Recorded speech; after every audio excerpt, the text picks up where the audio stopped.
Oi, pessoal. Agora nós vamos falar sobre a Convenção contra a Tortura, esse documento que é sempre tão contemplado nos editais policiais. E por quê? Tentamos, né, diuturnamente apagar uma mancha histórica de uma polícia torturadora, de uma polícia que tem essa mácula, que tem esse direcionamento social. Infelizmente, muitas pessoas associam ainda a atividade policial à prática de tortura. Então, os editais estão se preocupando desde o ingresso, né, dos novos servidores, desde a prova, a confecção da sua prova, a prova que vai trazer a sua aprovação, até a formação na academia de polícia e todos os atos correcionais que são adotados durante a atividade policial para a gente varrer essa mancha e ter uma polícia cada vez mais garantida, mais garantista, uma polícia sem dúvida firme, uma polícia com uma mão forte, uma polícia que é o braço armado legítimo do Estado, sim, mas uma polícia legalista, uma polícia afinada com os direitos humanos. Então, a Convenção contra a Tortura é um documento de enorme importância. Eu, como examinadora, não tenho dúvidas, colocaria uma questão sobre Convenção contra a Tortura na sua prova. Por isso, vamos dar uma olhadinha no nosso decreto 40 de 1991. O decreto 40, ele data de 15 de fevereiro de 91, que foi aqui a nossa promulgação da Convenção contra a Tortura e outros tratamentos ou penas cruéis, desumanos ou degradantes. Qual é a base disso tudo, né, gente? A nossa DU-DH, a gente sabe. A DU-DH traz aqueles direitos que não seriam direitos relativos, e sim absolutos. As exceções à doutrina, estão lembrados? E seriam dois, a vedação à escravidão e a vedação à tortura, que está lá no artigo 5º da DU-DH. E já no preâmbulo, já no início aqui da nossa Convenção contra a Tortura, existe uma remissão à Declaração Universal dos Direitos Humanos. Vejamos. Os Estados-partes da presente Convenção, considerando que, de acordo com os princípios proclamados pela Carta da ONU, reconhecimento dos direitos iguais e inalienáveis de todos os membros da família humana é o fundamento da liberdade, da justiça e da paz no mundo, reconhecendo que estes direitos emanam da dignidade inerente à pessoa humana, considerando a obrigação que incumbe os Estados, em virtude da Carta, em particular do artigo 55, de promover o respeito universal e a observância dos direitos humanos e liberdades fundamentais, levando em conta aqui, o artigo 5º da DU-DH e a observância dos direitos do homem e o artigo 7º do PIDCP, o Pacto Internacional sobre Direitos Civis e Políticos, que determinam que ninguém será sujeito à tortura ou a pena ou tratamento cruel, desumano ou degradante, levando também em conta a Declaração sobre a Proteção de Todas as Pessoas contra a Tortura e outros tratamentos ou penas cruéis, desumanos ou degradantes, aprovada pela Assembleia Geral em 9 de dezembro de 75, desejosos de tornar mais eficaz a luta contra a tortura e outros tratamentos ou penas cruéis, desumanos ou degradantes em todo o mundo, acordam o seguinte. O que eu trouxe para vocês aqui nos slides como referência? Alguns artigos importantes. A definição do que é tortura e, em especial, do que não é tortura, que é o que é mais cobrado em prova. A inadmissibilidade da prática de tortura. O direito à reparação e à indenização. A existência de um comitê que vai lidar com as questões e eventuais práticas de tortura, algo que vier, né, para ser apreciado. E o mecanismo de solução de controvérsias, reserva e denúncia, que são temas que estão sendo cobrados em prova nos últimos certames. Então, vamos começar com a definição do que é tortura. Isso aqui é 50% da sua prova, tá? O que é tortura e, principalmente, o que não é, que é a parte final do artigo 1º, item 1. Para fins da presente convenção, vamos ter muita atenção a esse artigo. O termo tortura designa qualquer ato pelo qual dores ou sofrimentos agudos, primeira coisa, físicos ou mentais, então físicos ou mentais, são infligidos intencionalmente a uma pessoa, então está destinado lá para o Joãozinho, a fim de obter do Joãozinho ou de uma terceira pessoa informações ou confissões. Então, para a Convenção contra a Tortura, posso torturar A para obter de B essas informações ou confissões? Posso, atenção. Então, não é apenas para obter informações ou confissões do torturado. Então, físicos ou mentais são infligidos intencionalmente a uma pessoa a fim de obter dela ou de uma terceira pessoa informações ou confissões. De castigá-la por ato que ela ou uma terceira pessoa tenha cometido ou seja suspeita de ter cometido. Então, castigo também, né?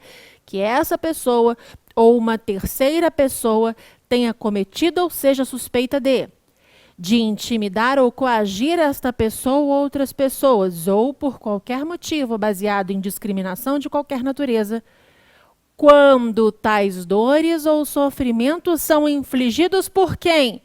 Por um funcionário público, atenção, ou outra pessoa no exercício de funções públicas, ou por sua instigação, ou com seu consentimento ou aquiescência. Então, o funcionário público não necessariamente é o executor.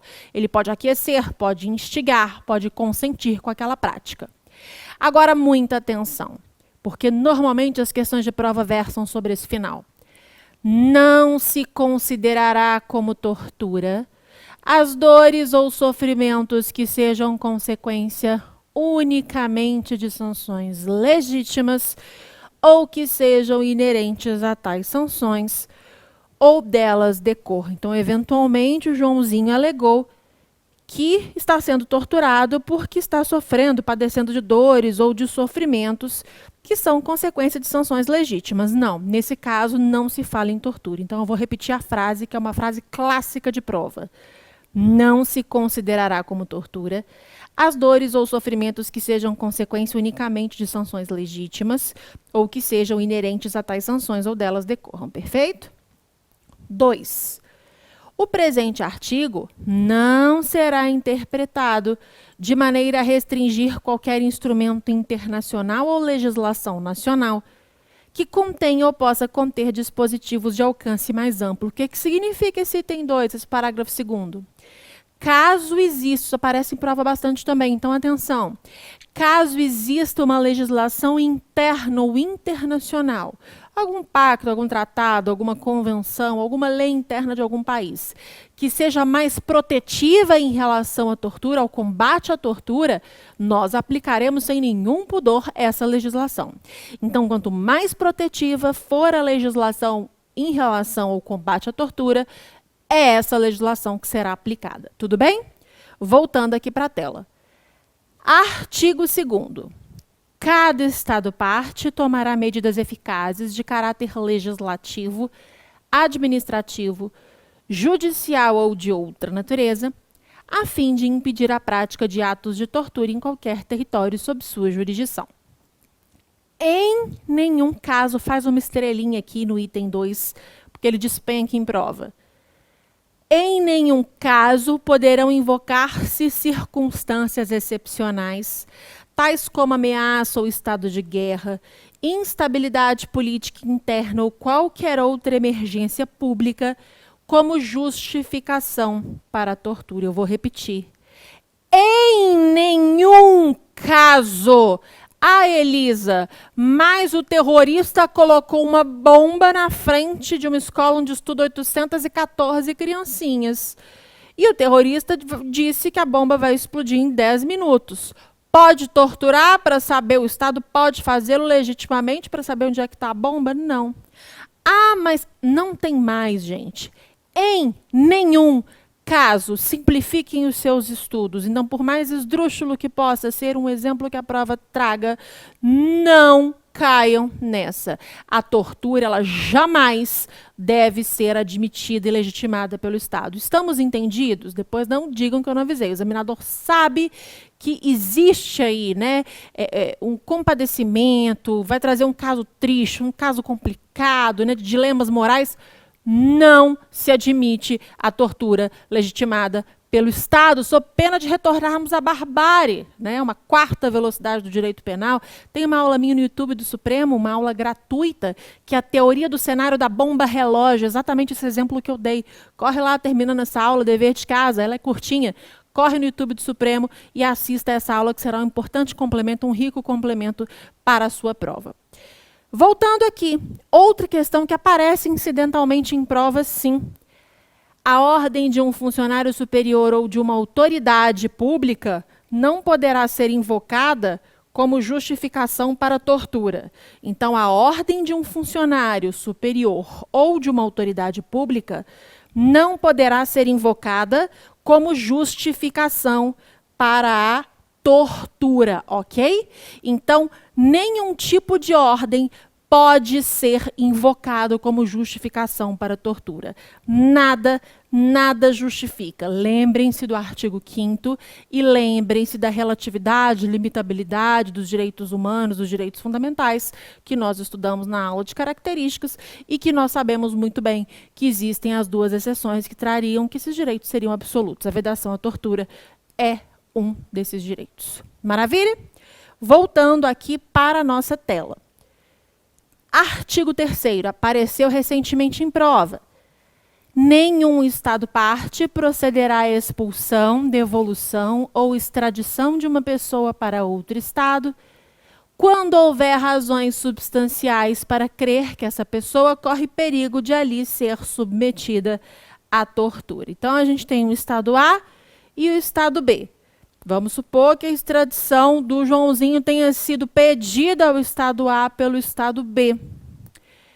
E aí, o Estado A desconfia que Joãozinho, quando chegar ali no território do Estado B, será torturado, será submetido à tortura. Se isso acontecer, não poderá proceder-se a essa extradição, expulsão, devolução ou extradição dessa pessoa, tudo bem? E aí, como é que o Estado tem esses mecanismos? Olha o item 2. A fim de determinar a existência de tais razões, as autoridades competentes levarão em conta todas as considerações pertinentes, inclusive quando for o caso, a existência no Estado em questão de um quadro de violações sistemáticas, graves e maciças de direitos humanos. Tem que sondar o território, né? Tem que dar uma olhada aí na seara que se encontra. Artigo 4º. Cada Estado-parte assegurará que todos os atos de tortura sejam considerados crimes segundo a sua legislação penal. Então, a necessidade de tipificar isso. O mesmo aplicar-se-á à tentativa de tortura e a todo ato de qualquer pessoa que constitua cumplicidade ou participação da tortura. A importância de se punir também a participação. E cada Estado-parte punirá estes crimes com penas adequadas, tem que ter uma proporcionalidade que levem em conta a sua gravidade. Então, a gente deu uma olhada com algum bônus aqui no que eu tinha trazido de mais importante no artigo 1º, no artigo 2º, avançamos para o artigo 3º e 4º, que tem essa incidência em prova, e aí a gente pula lá para o artigo 14. Caiu aproximadamente também uns 2 anos, eu não me lembro exatamente qual foi o certame, mas caiu, que é o direito à reparação, direito à indenização. Artigo 14.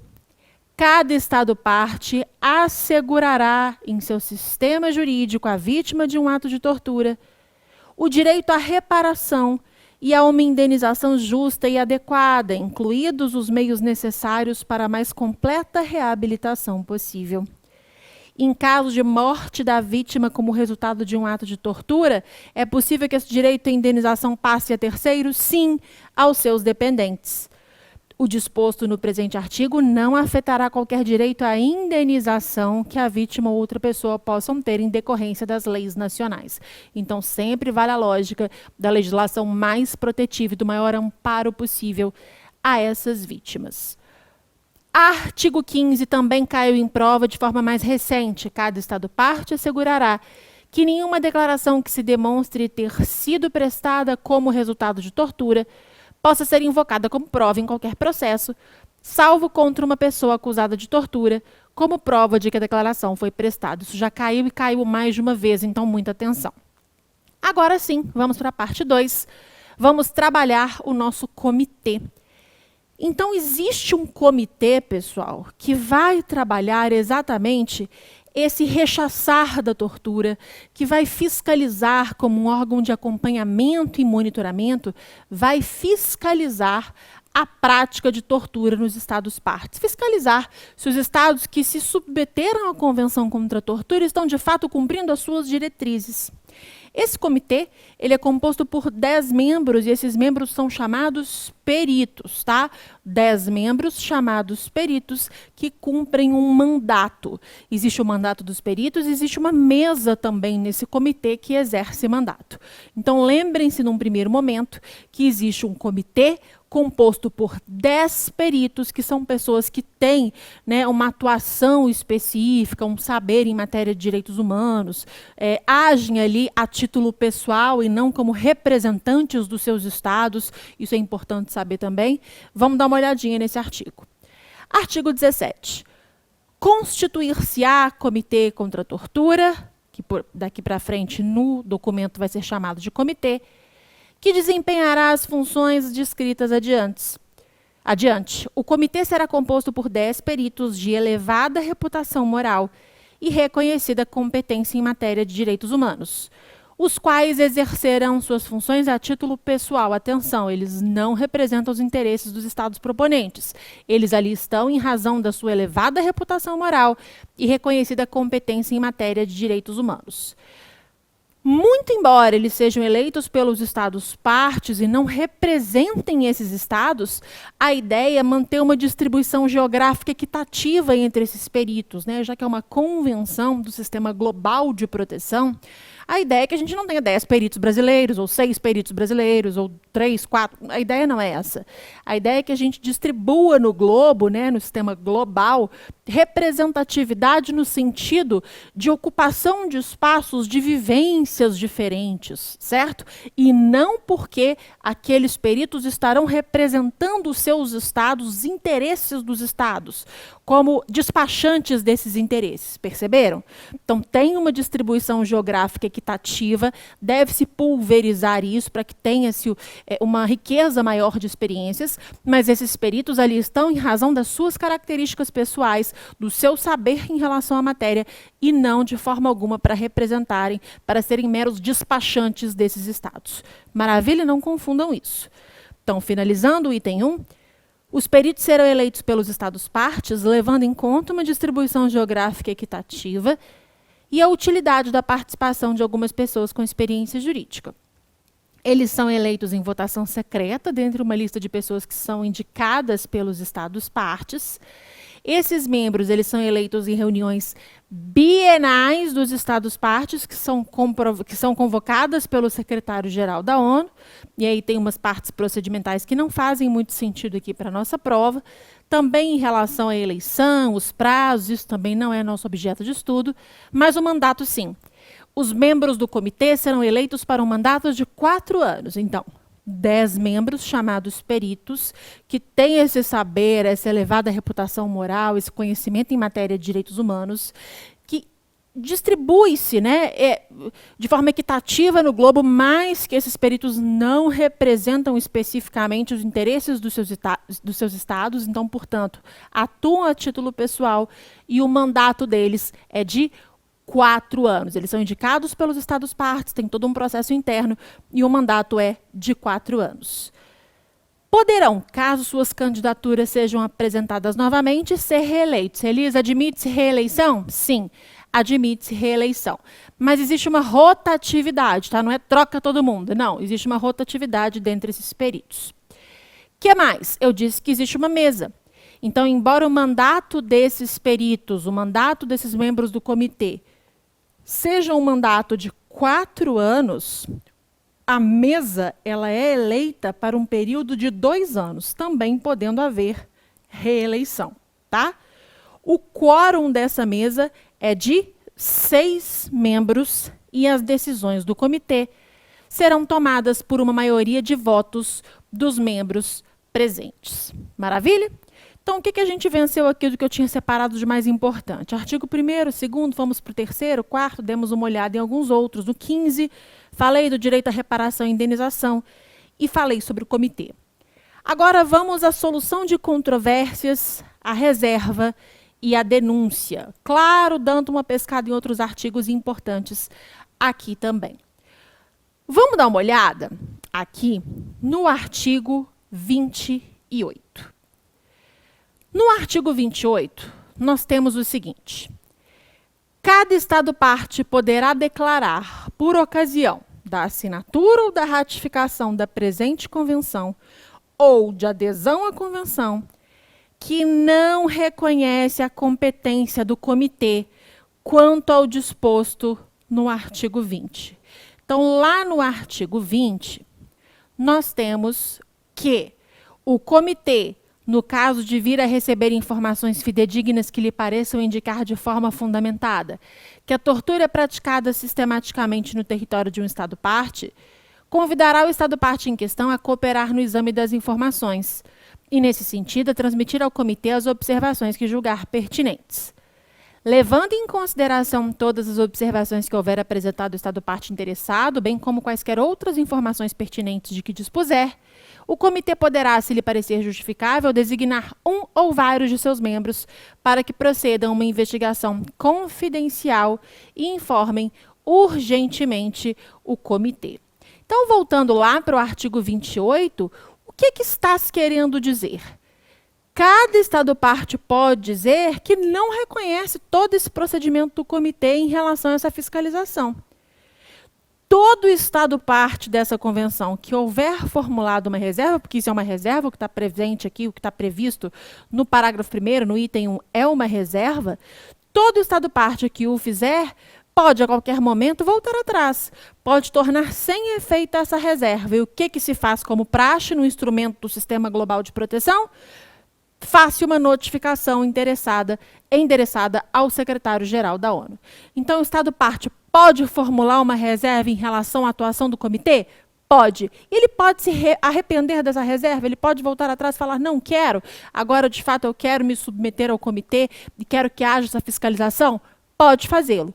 Para isso, basta que se envie, para tornar sem efeito essa reserva, basta que se envie essa notificação ao secretário-geral da ONU. Lembrando que nós estamos falando de um documento que faz parte do sistema global, ou sistema ONU de proteção, a Convenção contra a Tortura, tudo bem? Voltando aqui ao nosso caderno. Nós já vencemos aqueles artigos que falamos, o artigo 28, que fala dessa questão da reserva, e agora vamos aos artigos 30 e 31. Como são solucionadas as controvérsias no âmbito da Convenção contra a Tortura? As controvérsias entre dois ou mais Estados-partes, com relação à interpretação ou à aplicação da presente Convenção, que não puderem ser dirimidas por meio da negociação, essa negociação direta, civilizada entre esses Estados, serão, a pedido de um deles, submetidas à arbitragem. Então, tal qual a Convenção de Palermo, tal qual o protocolo adicional de supressão, prevenção, punição ao tráfico de pessoas, em especial mulheres e crianças, pode haver submissão à arbitragem caso não haja solução na negociação direta. Se durante os 6 meses seguintes à data do pedido de arbitragem as partes não lograrem pôr-se de acordo quanto aos termos do compromisso, qualquer das partes pode submeter a controvérsia, da mesma forma, a CIJ. Lá nos outros documentos que a gente estudou, está TIJ, Tribunal Internacional de Justiça, é o mesmo órgão. É a Corte Internacional de Justiça, mediante solicitação feita em conformidade com o Estatuto da Corte.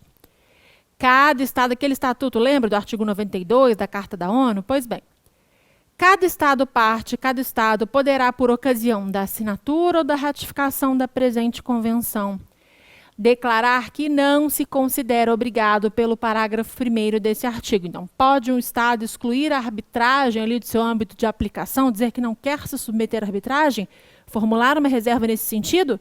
Pode. Os demais Estados-partes não estarão obrigados pelo referido parágrafo com relação a qualquer Estado-parte que houver formulado reserva dessa natureza. Todo Estado-parte que houver formulado reserva nos termos do parágrafo 2º do presente artigo pode retirá-la a qualquer momento, mediante notificação endereçada ao secretário-geral da ONU. É o procedimento padrão, gente. Da mesma forma, repito, que na Convenção de Palermo e que no protocolo adicional referente ao tráfico de pessoas, em especial mulheres e crianças, tudo bem? Então, a ideia é, existe a possibilidade de arbitragem, caso em um conflito direto isso não for solucionado, uma negociação, melhor dizendo, direta, dentro de um prazo razoável, não houver solução. Aí existe o pedido de arbitragem, existe um prazo de 6 meses e ainda não havendo solução, qualquer um desses estados pode submeter a apreciação desse conflito, pode submeter a apreciação ao Tribunal Internacional de Justiça, que é a Corte Internacional de Justiça, a nossa CIJ ou o nosso TIJ, em conformidade com o Estatuto da Corte. Uma vez submetido isso, ao Estatuto da Corte, o que a gente tem que lembrar? O Estado, por acaso, pode, de alguma forma, dizer, olha, entendo que existe esse procedimento, mas não quero fazer parte, quero me submeter à Convenção contra a Tortura, quero trabalhar todo esse manejo, quero combater a tortura no meu estado, mas não quero me submeter à arbitragem, pode formular essa reserva? Pode fazê-lo. Pode se arrepender da formulação dessa reserva? Também pode fazê-lo mediante essa notificação ao secretário-geral da ONU, tudo bem? Para a gente fechar, artigo 31. Todo Estado parte pode denunciar a presente convenção. Então, o Estado pode parar, sair da Convenção contra a Tortura, mediante notificação por escrito, endereçada ao secretário-geral da ONU. A denúncia produzirá efeitos 1 ano depois da data de recebimento da notificação pelo secretário-geral. Então, existe esse endereçamento, e não é da data que o Estado fez o pedido, não é da data que... Na verdade, não é nem um pedido, é uma notificação. O Estado só avisa, não tem um crivo, né? O Estado avisa que está saindo, que não quer fazer parte. Mas não é 1 ano a partir do momento dessa notificação. 1 ano a partir do recebimento da notificação pelo secretário-geral. E essa denúncia não exime o Estado parte das obrigações impostas pela Convenção relativamente a qualquer ação ou omissão ocorrida antes da data em que a denúncia venha produzir efeitos.